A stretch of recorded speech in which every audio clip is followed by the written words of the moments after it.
درته موږ هالند کې اوسېږو. دلته یوه خور ده ماشاءالله ډېره تقواداره ده او ډېره خپل لمونځ او داسې عبادت یعنې ډېره یو تقواداره انسانه ده. څنګه چې اسلام بیان کړی هماغه رقم خپل ژوند کوي.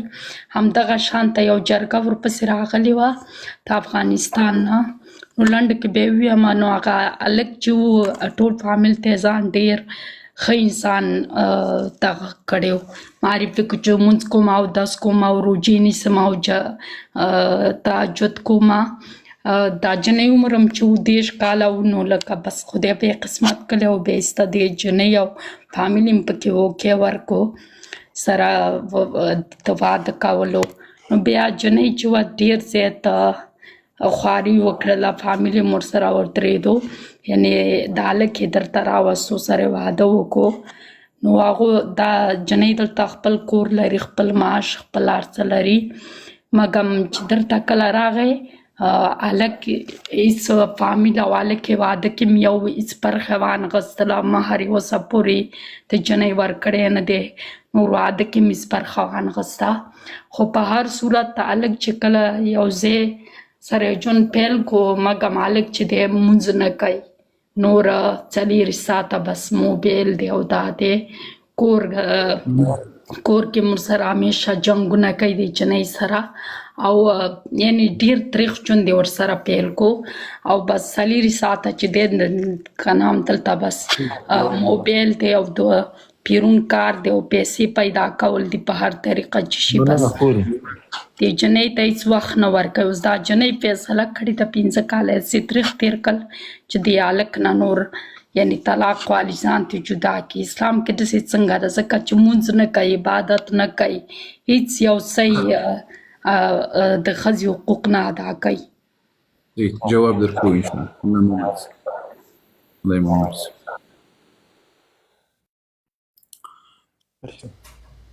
ګوري دغې خور ته ټولو ورونو خویندو ته وایو اصلا کې دا کورني ستونزې او مشکلات څه دي د دې حل لاره دا نه ده چې یو څوک که نارینه وي که زنانه ووایي چې موږ باید لاره جدا کړو. شریعت دې لارې د کور د ژوند د جدا کېدلو لاره هم ښودلې ده چې کوم خاوند او د کومې ښځې ژوند نه تېرېږي، ژوند یې له مشکلاتو ډک وي او هغه ستونزه یې نه حل کېږي. نو بیا الله جل وعلا وایي وإن يتفرقا یغني الله کلا من سعته. لیکن له دې نه مخکې الله جل وعلا نورې لارې ښودلې دي. داسې ځان یې ښه سړی معرفي کړی و نو د یوې ښځې دپاره پکار همدغه داسې خپل خاوند اصلاح کړي، د اصلاح کوشش یې وکړي، د خپل خاوند په جوړولو کې تکلیف وکړي، د خپل خاوند د ځان دپاره د غمي جوړولو حیثیت باید ورکړي.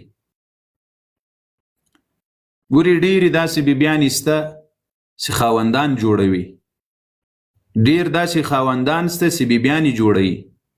دا یوازې دا نه ده چې یو نر دې راولاړ شي ښځه دې د ځان دپاره جوړه کړي چې هغه په تقوا، په عبادت، په بندګي، په اخلاقو، په انسانیت برابر شي، بلکې ښځه باید ځان داسې جوړه کړي. ښځه باید خپل خاوند د ځان دپاره داسې جوړ کړي چې ټوله توجه یې دې ته شي، ټوله توجه یې کور ته شي، ټوله توجه یې ژوند او زندګي ته شي. دا کورنۍ ژوند کله وخت کې خرابېږي چې په کور دننه کې خاوند په کمو مشکلاتو باندې خپل سر وګرځوي او د ښځې ژوند کله خرابېږي چې د خاوند په ژوند او زندګي کې کار ولري چې هغه له دروازې نه دې باندې وي. موږ ډېر وخت کې د خپلو ملګرو دوستانو ته ما نصیحت کړی ده چې دا ژوند تقسیم کړي. موږ متاسفانه دغه ژوند او زندګي نه ده په دې موږ بیخي بحث نه کوو. څنګه یو ځوان کولی شي چې دی خپل کور وساتي، ژوند وساتي، زندګي وساتي؟ څنګه یوه ښځه کولی شي چې خپل کور عزتمن کړي، خاوند عزتمن کړي، په قریبانو، کلیو، منطقو، هر څه کې د دې د عزت ژوند باید واوسي. په دې باندې موږ ډېر کم بحث کوو، ډېر کم، ځکه د موږ اکثریت ځوانان کوزدې ته خوشحاله وي، نکاح ته خوشحاله وي، واده ته خوشحاله وي، خو هغه د ژوند طریقه یې نه وي زده، په کور کې ژوند نه پیژني، زندګي نه پیژني. که موږ او تاسو دا ټولو پښتنو ته وایم که ژوند تقسیم کړو بیا به په دې ژوند کې مشکلات نه راځي. څنګه ژوند تقسیم کړو؟ کوم ژوند و زندګي چې له خپلې بیبي سره تړاو لري، د دروازې دننه ژوند و زندګي ده، په دې کې باید خاوند ځان دخیل نه کړي، ځان ورګډ نه کړي، په هر وړه و غټه باندې دی باید ځان خبر نه کړي. کوم چې د کور دننه ژوند و زندګي ده دا تر ښځې پورې تړاو لري او د دې حق باید پوره خپلې ښځې ته ورکړلی سي. څه شی ورکړلی سي؟ پوره حق باید ښځې ته ورکړلی سي. دا حق رب جل وعلا دې ته ورکړی د کور دننه ژوند و زندګي کې. کور څنګه کوي، ژوند څنګه کوي، زندگی څنګه کوي. و یو د شریعت مخالفت په کور کې وي، د دین او د اسلام مخالفت په کور کې وي، بالکل په هغه باندې پابندي هم لګولی سي او ویلی هم سي او تغییر هم پکې راوستلی سي. اوس له دروازې د باندې ژوند او زندگی ده، د ښځې دپاره په کار دا نه ده چې د خاوند د باندې په زندگی کې کار ولري. ولې دې داسې کړي، ولې داسې کوي، ولې به داسې نه کوي. دا هغه مهم سببونه دي چې د کورنۍ د خاوند او د بیبي ژوند او زندګي ور خرابوي.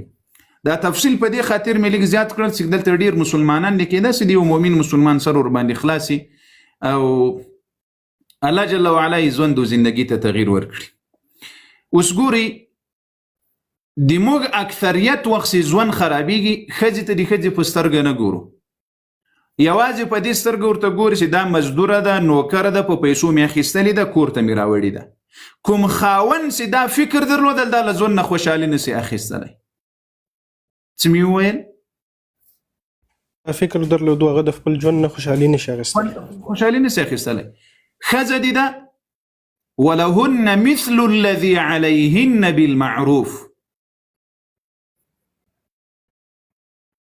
بعض نورو آیاتونو کې سرازي وعاشروهن بالمعروف، د نیکي ژوند به ورسره کوي له خپلې بیبي سره. هغه هم انسان د خپل حقوق لري. واتو کل ذي حق حق. پیغمبر علیه الصلاة والسلام وای ما ته نږدې انسان وای هغه څوک ده چې له خپلې بیبي سره ښه ژوند و زندګي کوي. ځکه وایي زه له خپلو بیبیانو سره ښه ژوند کوم، نو په تاسو کې وایي تر ټولو نږدې انسان په ورځ قیامت ما ته وایي هغه څوک ده چې له خپلې بیبي سره د نیکي او د اخلاقو ژوند و زندګي ورسره کوي. اوس ډېر ژوندونه موږ په دې پښتنو کې داسې سته چې ښځې ته د انسان په سترګه نه ګوري، قدر نه کوي. د حق په سترګه هغه کوم حق چې شریعت ورکړی، اسلام ورکړی، فقط لکه کور ته چې یوه مزدوره نوکره راوړې وي. نه خیر، حق معلوم کړه، د کور ژوند و زندګي معلومه کړله، هغه ورکړه. انشاءالله بیا به په ژوند کې مشکل نه راځي، تکلیف به نه راځي. د کور د باندې ژوند و زندګي د خاوند ته پرېږده. ښځې تا ته وایم، خور یې تا ته وایم، مور یې تا ته وایم، په هغه ژوند و زندګي کې کار مه ورلره. خاوند ته لارې مه ښیه. د کور دننه د قریبانو دوستانو خبرې په کور ګوري. یو مهمه خبره را یاده سه خوا مه بدوي. د موږ د پښتنو ژوند داسې ده لکه اچار، داسې دی. اچار پیژنئ؟ اچار میکس. مشکل به راځي، خبرې به راځي، پلاني دغه ویل، پلاني کړي دغه وسول، پلاني سره دې ولې دا ونه کړل. دغه خبرې د یوې زنانه دپاره په کار دا دي چې نارینه و د کور د ژوند ورباندې خبر نه کړي. په کور کې چې کوم نارینه وي ورسره د زنانه و په خبرو باندې، په دې بیانو خبرو باندې، دا ډېر هغه سببونه دي زه باید درته په ګوته کړم او دا د هر چا په کور کې سته، دا د هر چا په کور کې سته. کله وخت کې د خاوند او د بیبي ژوند او زندګي ترخیږي، خرابېږي، چې زنانه د باندې خبرې، د قریبانو د دوستانو خبرې، ناولې خبرې، بیانې خبرې، بې فایدې خبرې راوړي، د خاوند په غوږونو کې ورته واچوي. او یا خاوند د باندې خبرې راوړي، د کور دننه د زنانه په غوږونو کې واچوي. دا هغه سببونه دي چې ژوند او زندګي خرابوي. اوس تاسو ګورئ د دغې خور په مطلب زه پوه شوم. له دې سره د موږ له پښتنو سره د لمانځه په خاطر باندې تر اوسه مې ولاکه اورېدلي چې خاوند د ښځې ته طلاق ورکړی وي یا د ښځې له خاوند نه طلاق اخیستلی وي. تاسې اورېدلی دي؟ کله لمونځ اهمیت درته لري، کله لمونځ درته قدر لري. وقربان وسم الله جل وعلا دې وکړي چې داسې وسي، خو لیکن دا شی دا نور مسائل دي چې هغه بعضې خویندې دلته په صراحت سره نسي ویلی، بعضې ورونه یې په صراحت سره نسي ویلی، خو موږ الحمدلله دومره تجربه لرو چې یو څه ورته ووایو دې خلقو ته. ګوري طلاق د حل لاره نه ده. پیغمبر علیه الصلاة والسلام وایي کومه ښځه سي بې له شرعي عذره خاوند ته ووایي چې ما ته طلاق راکړه، په دغې ښځه باندې د جنت بوی حرام ده. کومه ښځه تکرارا درته وایم، کومه خور، کومه لور، کومه مور چې خاوند ته بې له شرعي عذره ووایي چې طلاق، په کور کې ټماټر نه وي راوړیم چې که ته سړی نه وي خو ما ته طلاق راکړه چې ژوند نسي کولی، نه دا د بعضې ښځو یو میتر ژبې وي، بالکل یو میتر. د بعضې خویندو ته وایم ګوري نارینه یو طبیعت لري او دا د نارینه په طبیعت کې رب العالمین جل وعلا دا د دوی په فطرت کې پرته خبره ده چې د ښځې خبره په خاوند باندې ښه نه لګېږي، بیا هغه خبره چې هغه د اوږدې ژبې خبره وي، ژبې مو را کنټرول کړې، که کله وخت کې د خاوند په طبیعت ځانونه پوهه کړي، د غصې وخت و، د ستړیا وخت و، که هر څومره تا ته غصه درغلې وه غصه دې وزغمه، د خاوند په مخ کې د خبرې مه کوه، ځواب ورسره مه وایه، بد ورد ورسره مه وایه، چې کله په دې پوه شولې چې د خاوند طبیعت مې اوس برابر شو، اوس ورته راسه مخکې ورته کښېنه، ورته دا کار ولې داسې سوی و. ګورې دا اصول د ژوند وپېژنئ قربان موسمه. خاوندانو ته وایم که کله وخت کې مو ښځې ته غصه ورغلې وه، انسانه ده، بیبي دې ده، الله درته وایي هن لباس لکم وانتم لباس لهن، ښځه د تا جامه ده، ته د ښځې جامه یې. ګورې دا جامه ده سپینه جامه ده که نه، په دې باندې څوک غواړي چې موبلین ورباندې توی کړي، تور داغ ورباندې ولګوي، نه غواړي که نه، نه غواړي قاري صاحب. څونه حفاظت یې کوي دا جامې چې چیرې نسي، خرابه نسي، توره نسي. همدغسې حفاظت به د خپلې بیبي کوي، همدغسې حفاظت به د خپل خاوند کوي لکه دا جامې چې دی کوي. کله وخت کې چې دی په کور کې بیبي خفه وه، غمجنه وه، غصه وه، په څه شي خفه سوې وه، په هغه وخت کې خبرې ورسره مه کوه، بحث ورسره مه کوه، ځکه شیطان ملعون په دغه وخت کې کوشش کوي چې د تاسو له خولې نه داسې الفاظ راوباسي چې طلاق ته مو ورسوي، کوټه بدله کړي، د باندې ووځي، بیل سي، چې وروسته کله غصه ختمه سوله، خبره آرامه سوه، راسي چې کوم په طبیعت مو کوم څه نه و په آرامي سره یې حل کړي. داسې نه کېږي. اوس ګورئ محمد رسول الله صلی الله علیه وسلم یو وخت کې له بیبیانو نه خفه سول، کورنۍ ژوند ده، زندګي ده، انسان ده، امهات المؤمنینو نه د باندې لاړل، نبی علیه السلام پوهېدل چې غصه ورغلي و رسول الله صلی الله علیه وسلم ته، د باندې لاړل. کله چې د نبی علیه السلام غصه سړه سوله نو راغلل ټولو امهات المؤمنینو ته یې اختیار ورکړل چې څه کوي. اوس امهات المؤمنین هم راغللې پوه سول، نو نبی علیه الصلاة والسلام ته هغه خپلې خبرې وکړلې او ورته ویل چې یا رسول الله موږ تاو د الله جل وعلا دین او ژوند او زندګي غواړو، موږ د دنیا په عیش او عشرت پسې نه ګرځو. ګوسم یو مثال درکړم. اوس کله وخت کې چې پیغمبر علیه الصلاة والسلام دا خبره کوي چې کومه زنانه بې له شرعي عذر خپل خاوند ته طلاق، اوس مثلا بعضې زنانه داسې جامه ورته رانه وړم زه به یو متر د باندې رایستلي وي، د ښادي به د دې جامه وي، د غم به د دې جامه وي، د اختر به د دې جامه وي، د اولې ورځې به د دې جامه وي، د واده به د دې جامه وي.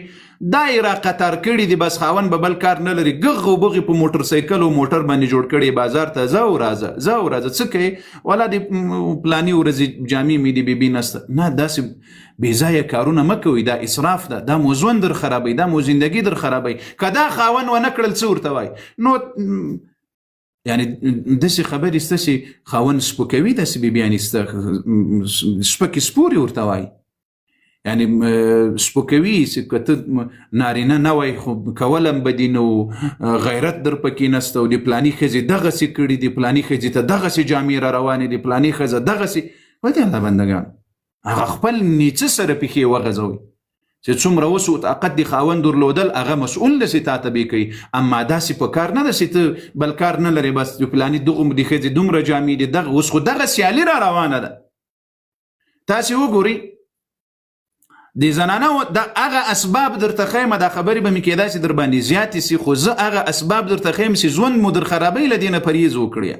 اوس وګورئ ډېرې داسې زنانه څه یو واده ته یا یوې خوشحالۍ ته یو جوړ جامې واغوندي بلې واده ته هغه نه اغوندي وایي دا ښځو لیدلی ده زه باید بله جامه جوړه کړم. ولې د الله بندګان ولې داسې کوي؟ او کور ته چې بیا راسې بیا د خاوند په مخ کې بدبویه په پیازو لړلي په ټماټرو لړلي په اشپزخانه کې تکه توره د ده په مخ کې ګرځي لکه شیشکه. دا دومره جامې چې درته سوي دي دا د دې دپاره درته سوي دي چې ته پردو ته ځان جوړ کړې پردو ته ځان ښایسته کړې.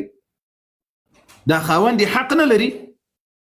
ډېر ژوندونه چې خراب سوي دي په همدغه خاطر خراب سوي دي چې ښځه د خاوند حق نه پیژني، خاوند ته ځان نه جوړوي، خاوند ته ځان نه تیاروي، خاوند ته ښې جامې نه اغوندي. ته ګوري د نارینهو په طبیعت باندې ځانونه پوهه کړي. والله چې خاوند ته دې ځان جوړ کړل، خاوند ته دې ځان تیار کړل، په کور کې د خوشحالي جوړه کړله، خاوند به په خپله په بازار کې ګرځېږي چې بیبي ته مې ښه جوړه جامه واخلمه او داسې هغه تا ته ښه جامه راوړې وي او ته ورته وایې چې دا مې د ښادۍ دې ورځې ده او په بد بوی په بد حالت کې لکه شیشکه ورته راننوځي. په خدای قسم چې خاوندانو ورته رای نه وړئ غرق نه سي. پوه نه شولاسته.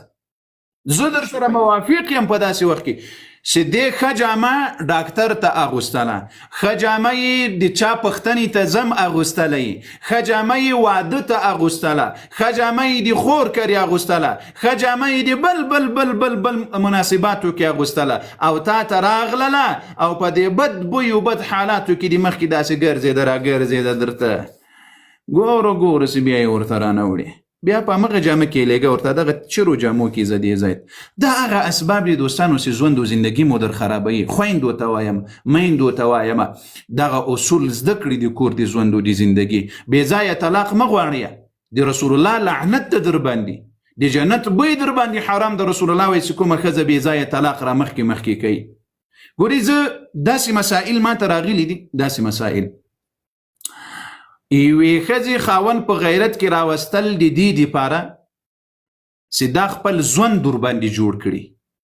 څه شي کې راوستل عمر جان؟ ژوند ور باندې جوړ کړي. خپل څه شی ورته راوړي. خاوند یې وخت کې د قریبانو په مخ کې په غیرت کې راوستلی و 3 طلاقه په ضربه باندې د خپلې ښځې ته ورکړي ول. داسې مسائل هم ماته راغلي. یعنی په یوه دقیقه کې خپل ټول ژوند و زندګي کور تباه و برباد کړل. غیرت راوستلم خاوند هغه خپله اندازه لري، ځای لري، حکمت نه کار اخلي. ډېر داسې وختونه دي چې بعضې زنانه په غیرت کې څوک راولي بیا د پردو خلقو په مخ کې بې ځایه خبرې بې ځایه نو هغه بیا به شی په لاس نه درځي، ژوند و زندګي به مو تباه وي. کوم خاوند چې لمونځ نه کوي راځو هغه خپل ځای ته په دې خاطر باندې ته طلاق مه اخله. دغه خاوند چې د اوس کوهي ته لوېدلی وي، دغه خاوند چې د اوس د مرګ په حالاتو کې وي، ته به اوس نجات ورکوې او که بې نور هم پسې وزنې نجات به ورکوې. خاوند دې ده برابر یې کړه، ورته ووایې چې خاونده زه غواړم چې په جنت کې را سره ملګری یې، زه غواړم چې د قبر له عذابونو دې رب وساتي، زه غواړم چې د رب جل وعلا دې ما ته په ژوند کې خوشحالیانې راکړي. په غیبت و شیطانت و رضالت کې خو مو یو متر زبې دي. دا د لمانځه په خوا کې څه بلا وهلې. که ته لمونځګزاره یې خاوند به دې لمونځګزاره یې، که ته بېلمازه یې خاوند به دې بېلمازه یې. له حکمت نه به کار له داسې خاوندانو سره اخلي چې هغه بېلمازه وي او له بیبیانې چې مو بېلمازه وي له حکمت نه به کار ورته اخلي. ته د خورې د لمانځه وخت راغی چې نماز درته ورکړه، لمانځه کې لاس پورته کړه الله ته، یا رب العالمین یا حی یا قیوم یا ذا الجلال والاکرام. د ما خاوند اصلاح کړي، د ما خاوند ته د لمانځه هدایت وکړي، د لمانځه پابند یې جوړ کړي، دعا ورته وکړه. کیدای شي دا دعا به د رب العالمین جل وعلا داسې درته قبوله کړي چې د سترګو یخوالی به دې دا خاوند درته جوړ کړي. دا که اوس په کور کې په بل څه مو مشکل راغلی وي، په بل څه مو ستونزه راغلی وي، د لمانځه رنګ بدي په خاطر باندې دا کار مه کوئ. نو لمونځ د خاوند خپل کار ده. اول ته شرعا دومره حق ورباندې لري چې هدایت ورته وکړي، نصیحت ورته وکړي او له هغه شرعي لارو کارو سره واخلي تر څو د خاوند د لمانځه پابند جوړ سي. اما دا تا ته جایز نه ده چې ته د لمانځه په خاطر له خاونده طلاق واخلې، دا درته جایز نه ده. دا یوه خبر. بله خبره، که چیرې مو کورنۍ اختلاف وي، الله جل وعلا د دې حل لاره په قرآن کې ښودلې ده: وان خفتم شقاق بینهما فبعثوا حكما من أهله وحكما من أهلها إن يريد إصلاحا يوفق الله بينهما. که د دواړو ژوند و زندگی زړه او غوښتلي چې اصلاح راولي، نو الله جل وعلا به دې موافقې ته ورسوي. الله وایي یو یعنی قریبان دوستان چې په کور کې دننه نږدې خلک مو وي، ستونزه مو وي، نو د بیبي له کورنۍ نه بعضې کسان راوغواړي چې په خبره پوهېږي، د خاوند له طرف نه دي بعضې انسانان په خبره پوهېږي، دا مسئله دې حل کړي. رب العالمین جل وعلا وایي دا مسئله وان خفتم شقاق بینهما فبعثوا حکما من اهله، د خاوند له طرفه د څوک راسي، وحکما من اهلها او د بیبي له طرف نه د څوک راسي، دا مسئله دې حل کړي. صحیح ده؟ شیطانانو ته مفسدینو ته د موقع په لاس نه ورکوي، فاسقانو فاجرانو ته هغه چې کورونه خرابوي، هغه شیاطینو ته د په کور کې دننه موقع نه ورکوي. خپل کور کې د څوک ستا په خبره پوهېږي او د بیبي په کور له طرفه د څوک څه په خبره پوهېږي، هغه مشکل چې مو دنیوي مشکل وي، د ژوند او د زندګي مشکل مو وي، هغه سره حل کړي. دا د حل لاره نه ده چې خدای مکړه بس فقط پلانی کار دغسې سوی طلاق، پلانی کار دغسې سوی طلاق. نه خیر.